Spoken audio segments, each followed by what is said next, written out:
So I reviewed like two other bus content creators in Singapore, and then after I reviewed the first one, right, my friend actually sent me a link to review this one as well. So this channel, as you can see, it's for sure a bus enthusiast channel, and I think this is basically the account is owned by the parents, but they also allow their child to like use it with like all the parental controls and like all these sorts of things. And then I think most of the videos, or at least all of the videos, are like YouTube kid friendly or something. So you cannot comment on these because it's YouTube Kids, but yeah, just a bit of background. It's that it's a parent's account, but the kid uses it to like their kid uses it to post about buses and trains. So this channel is kind of like similar to the one that I reviewed. I don't know if like both of them know each other in real life, or one took inspiration from the other, or what, because as you can see, like some of the content over here is like similar as well. And because I subscribe to like that other person, it's only fair that I subscribe to this one as well. So I'm gonna be reviewing this one because this video was what my friend came across and decided to show me. You guys know why this is not happening, but let's just focus on like how he delivers his stuff. And then it's more of like, I think he's just trying to like bring about the possibility of a reopening, as opposed to like outright saying that like, oh, he has intel that like this place is definitely reopening. I think it's more of like something that's just based on his own guesses. But let's just see what he puts out.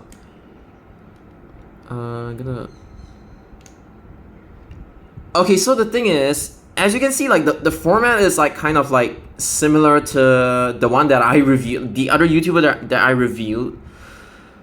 And this is a 5 months ago. No, this video is actually recent. It's not like 5 months ago or anything. Because I only started reviewing like this channel and that channel very recently, and yeah, I mean that's the whole point. So it's not like I started reviewing these channels and then they started doing it because I'm like, okay, you guys should continue with this kind of content. I said it in my video, and then they're like, oh, let's try to emulate it. I don't think this is the case. I think this was like filmed prior, and then they decided to like upload it today. So I pretty much have no influence on this. I would just say, like this video, I would just say. He's just saying Junction 10 will be more accessible, but honestly, right, you could just walk from like Bukit Panjang Road to Junction 10 nowadays. All you have to do is just to cross the road twice.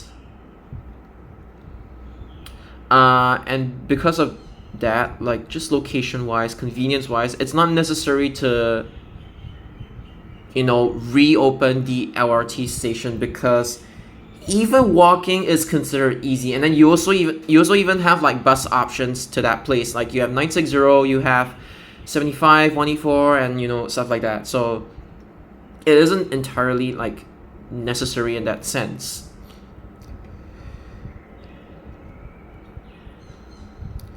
The second point, I think I get what they're trying to say. It's that like they want to like run all the because Japanese buses, they do have this like deity, and what that means is like, it's like, for example,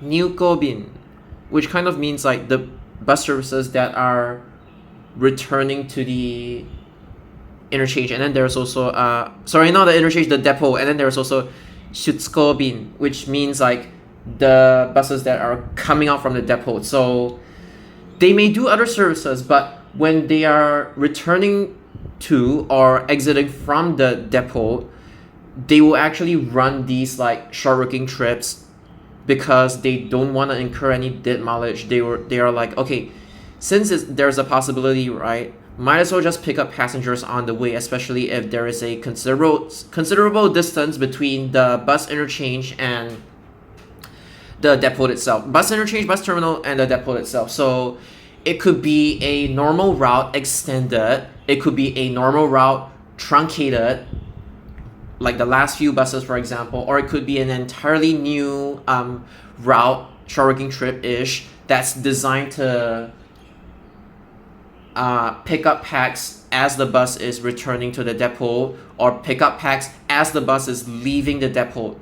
There are many ways to do this, and I mean, this kind of concept is what they are trying to describe in point two, even though this wouldn't necessarily work in Singapore because of how, you know, the way the timetables are being run, all these sorts of things. Because in the context of like BP LRT, I don't even think it's necessary to run more shuttle service Cs. Sorry, what the fuck? Like, I don't think it's necessary to run more service Cs back into like 10 Mile Junction Depot. I don't even know what the depot's name is called. I'm sorry, but I just don't think in this context, right, it's entirely necessary to keep running the service Cs. Like, I get the concept, I get what he's trying to say, but for operations wise especially, I think there's a reason why they closed down 10 Mile Junction. Because you have to realize that like the track configuration and everything, it doesn't necessarily like line up. It's even something as simple as like, do you enter from the front or do you enter from the back or something? It all depends on the track configuration. Because 10 Mile Junction, it used to be like revenue service. And it had no relation to like the train going back or leaving depot. It was more of like a convenience thing for passengers as opposed to like an operation thing to make it easier for trains to like go back to the depot. It's not like Kita Ayase. Kita Ayase is more of like the train station is before the bus depot.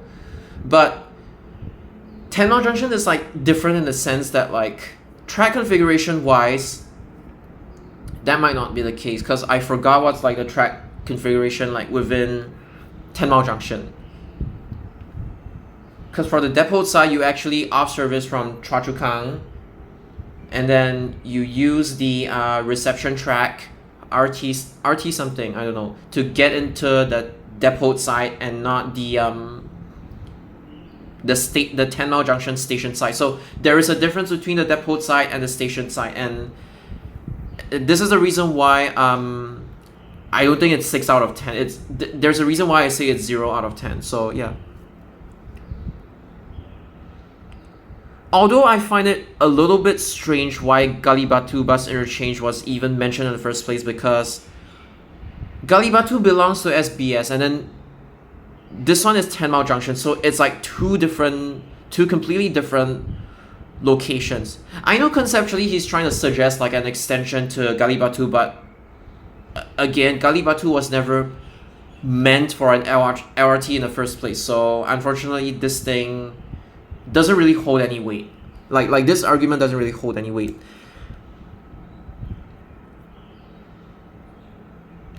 So yeah, he like even before he talked about this, like I already more or less guessed that he would be mentioning this. He would be bringing this up.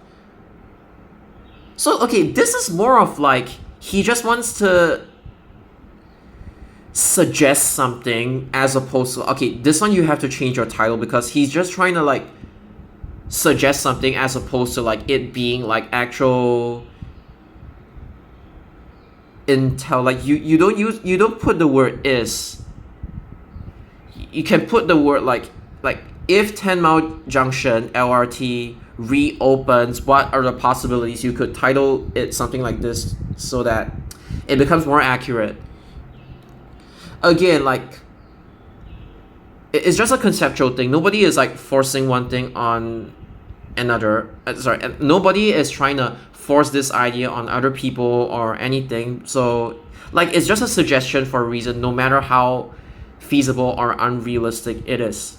So even though in reality this would be 0 out of 10, right? But at least like you should make it clear that like it's just a suggestion. But yeah.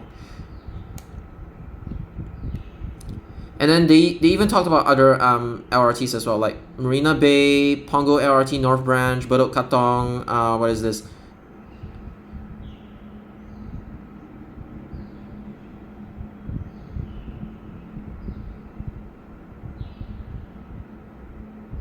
So yeah, it's more of like a suggestion thing.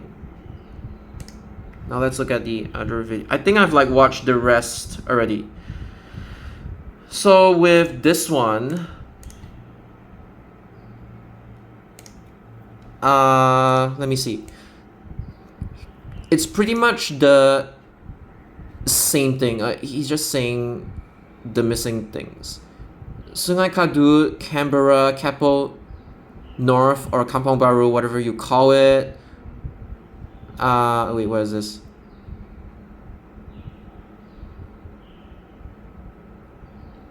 Actually, no. There is a slight inaccuracy because this video also includes currently open stations that were originally oh, sorry, I read it wrong. This video also includes currently open stations that were originally closed, but it won't include Dover. Okay. It still makes sense.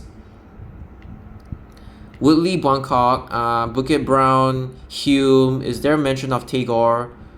Mount Pleasant, Marina South. Okay, there's no Tagore. There's 10 Mile Junction. There's Tigley. I wonder if there's like Oasis and Damai, or like Kupang, Farmway, Chenglim. Farmway open first before Kupang and Chenglim. I think it's Farmway open first, then Chenglim opened. Is it? I'm pretty sure Farmway opened first and then Chenglim and then Kupang, but I could be wrong. Punggol LRT, it's like Oasis open and then Damai. And then Punggol West 5 to 7 open and then 1 to 4 were left like empty. And then Sam Kee open. I think wait, is it? Did Sam Kee open before Punggol Point and Samudra? I forgot. I completely forgot. Even I need to brush on my history. There's like wait, what?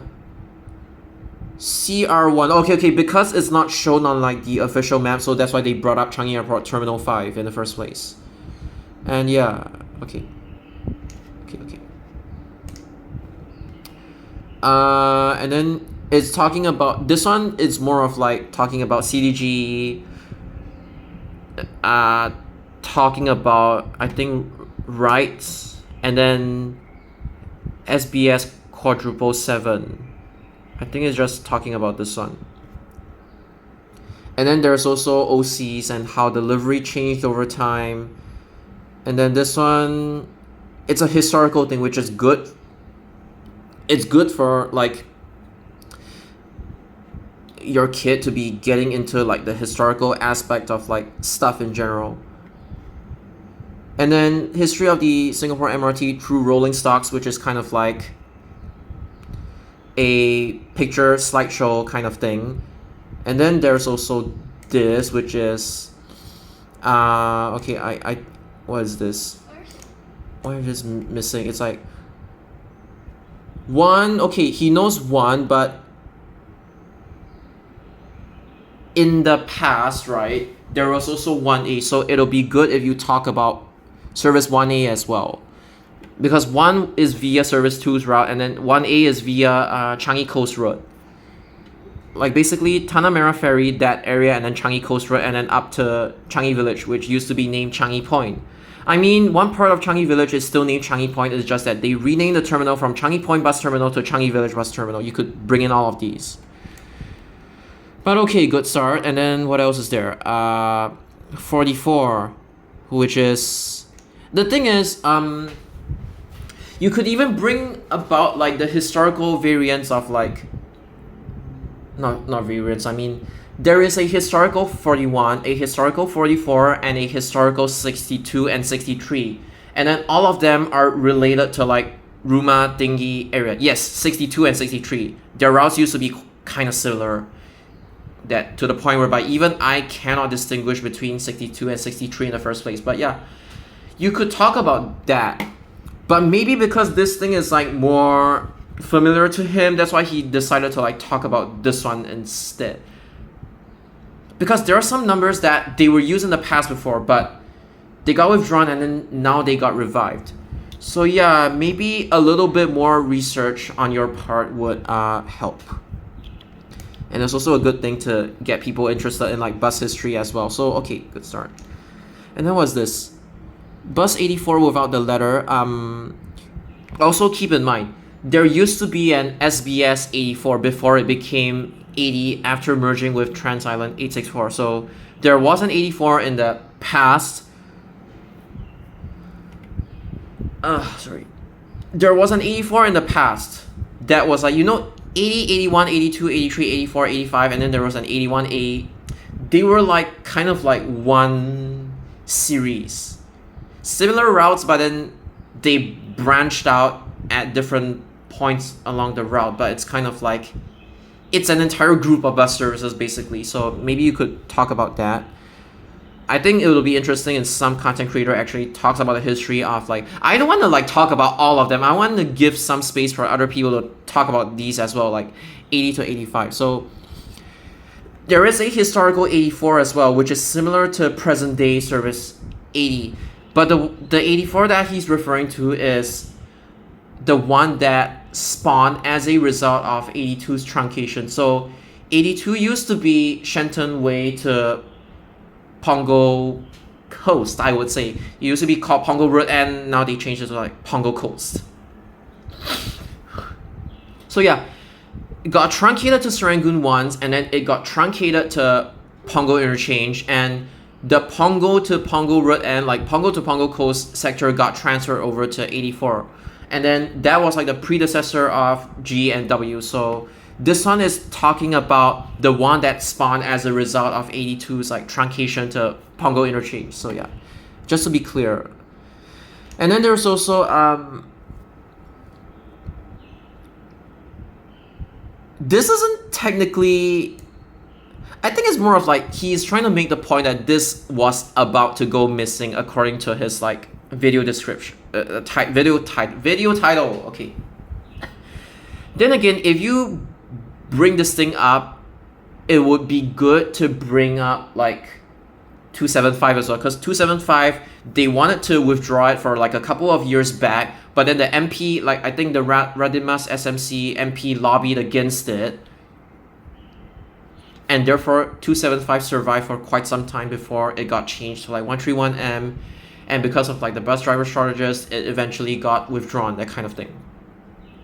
So yeah, you could actually bring stuff like that up. This one isn't necessarily very, very relevant, but it's like, now that you mentioned about 167, it's also good to talk about like the historical aspect of like, maybe extend this discussion. Like, you could talk about how 167 used to be from Tanjong Pagar. Like, it used to kind of follow 145's route up till Hill Street, then it would like turn left to Stanford Road. And then there was also a period of time in which 167 actually went to Harbourfront. And then historically, you would know that the terminals were, it was Admiralty Road West at first, and then it got cut to, they cut off the Admiralty Road West sector, and then they extended it to Sembawang Road End instead, so you could talk about that as well. 926, okay, this one is like a famous example. And there is 971, okay. 700 and 700A as well. Again, I don't know who influenced who, like, but anyway, it doesn't matter. It's a good thing to let your child be like exposed to all this like bus history. And then there's like 128 as well. Okay, good. Maybe you could talk about CT 81828 because it's quite recent, I would say. There's even 521 as well. And when they put 521, I would be expecting 520 as well. So 521 is basically just 963. Is there any 520? Okay, there's no 520, but you know what? You could have included 520 as well. What else is there? Now, okay, it's just his own like model showcases, some gaming simulator videos, or what stuff like that. Okay. What else is there?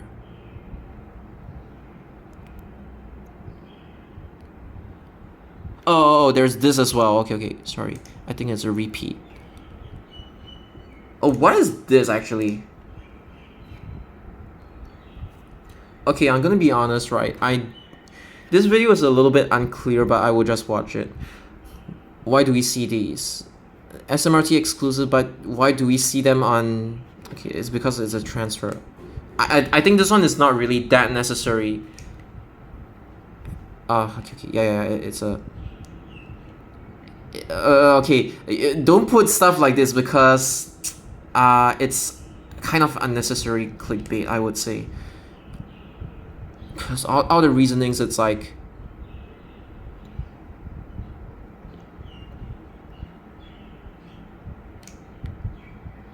Oh, sorry, what? No. There was this previous part. Where is it? Okay, this part. And with... So...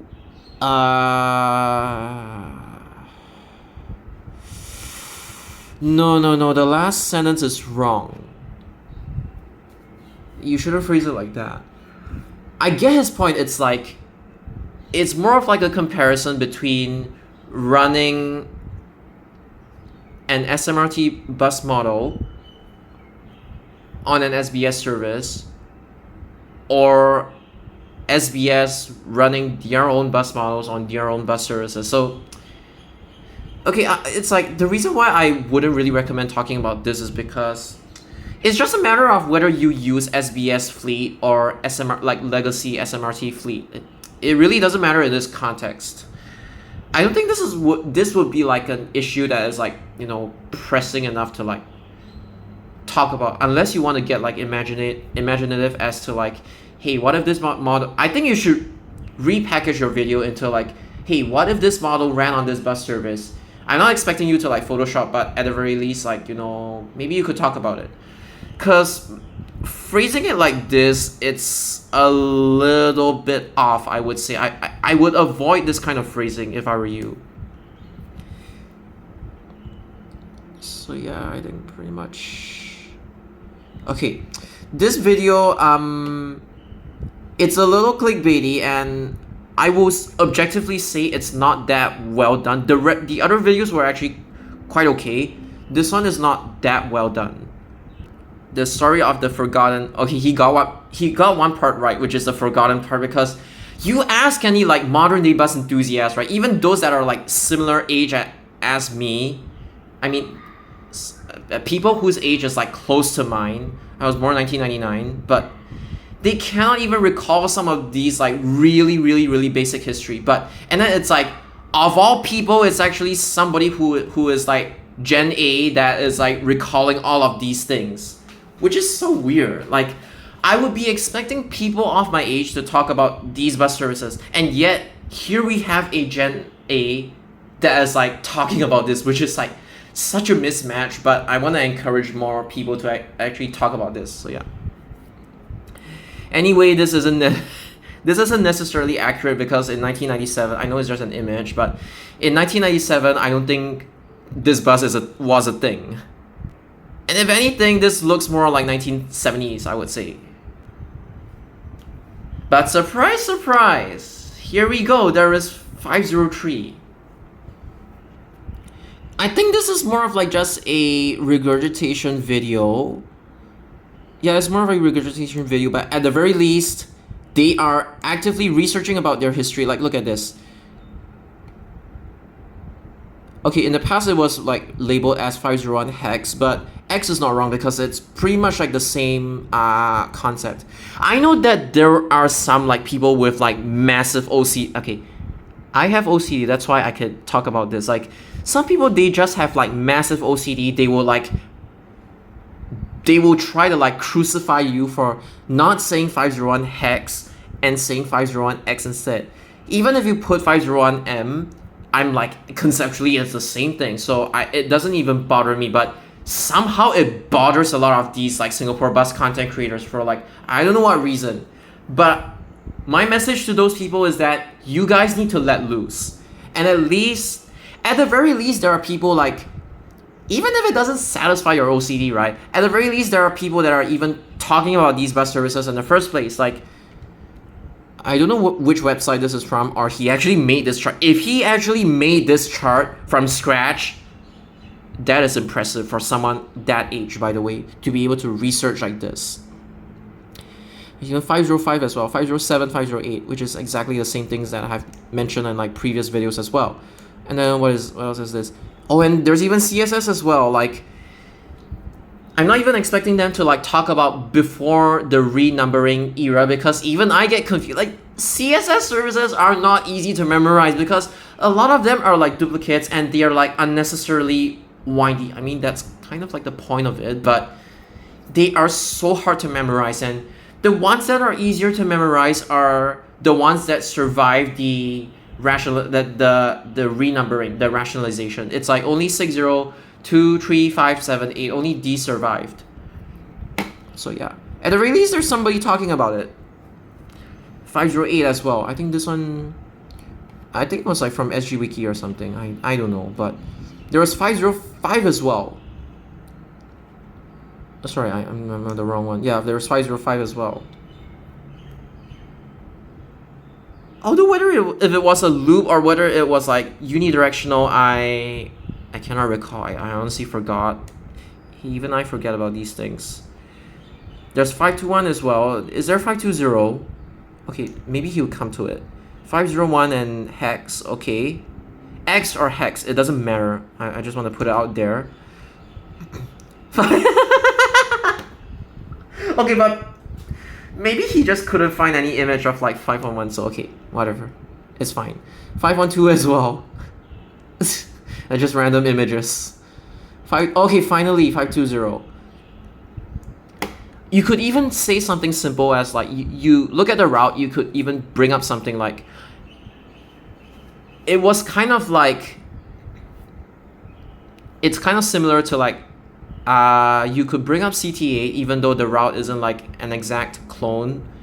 You could bring up 851E as well because they are like kind of like similar, related, not completely, but they're similar, so you could talk about it. Why is service 20 over here?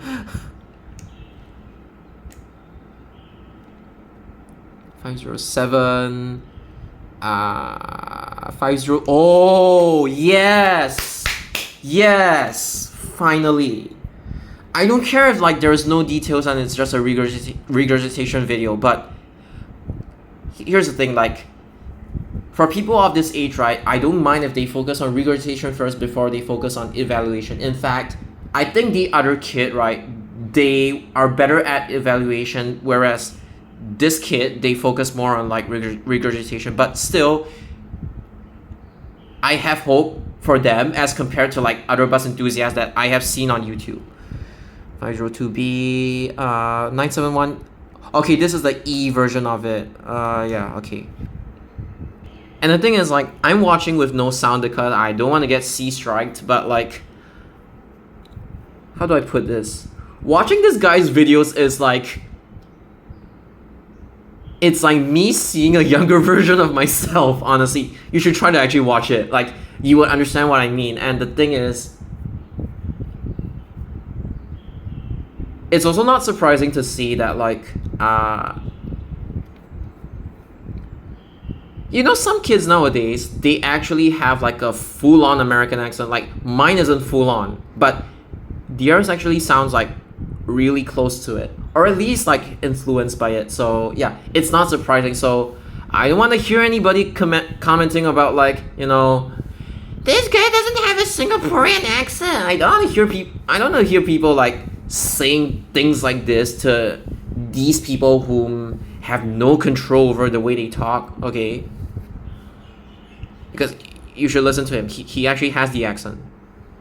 And what makes it weird is that like people in Singapore complain about other people having an American accent, whereas people in America complain about everybody being too westernized or Americanized and not like sticking to their old accent if they grew up like overseas, I would say. So it's kind of like the opposite. Americans claim Americans don't have an accent, but everybody else has an accent. But Singaporeans claim that, oh, if anybody doesn't have the Singaporean accent, they have an accent, that kind of thing. It's kind of like, it's quite wild that it's like opposite. Yeah, so anyway, in case anybody is like doubting his accent, I just want to put it out there. You can just watch this. Just watch this. It's the way he talks, okay? So I don't want to hear any complaints about that. Just keep in mind, if anybody tries to cancel me for promoting other YouTubers, I just want to say this. I don't know who this person is. I don't know who the other kid is, okay? I don't know who they are in real life. I don't know who they are online. I don't even know if this is like the parent's name or the kid's name or what. I honestly don't give a shit, okay?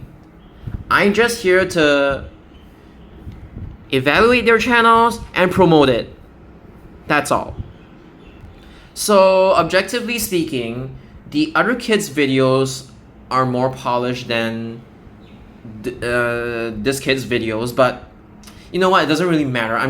I can be objective about things, but when you look at it, the big picture, it doesn't really matter because what they really need now is the space to learn and discover and stuff like that. And the whole polishing of videos thing, honestly, that one takes time.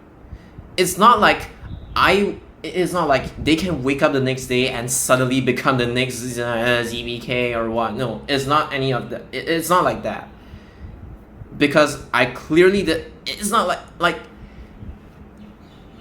I in the past have suggested really bad route suggestions as well. Like even at one point in time, I had toyed with the idea of like truncating service 2 as well because of like other alternatives. Then I realized, oh, the last bus connectivity is not a good idea. So it's not like I historically have been prone to suggesting really crappy bus routes or suggestions. So I learn, they are still learning, I'm still learning as well. So yeah, that's the whole point of it.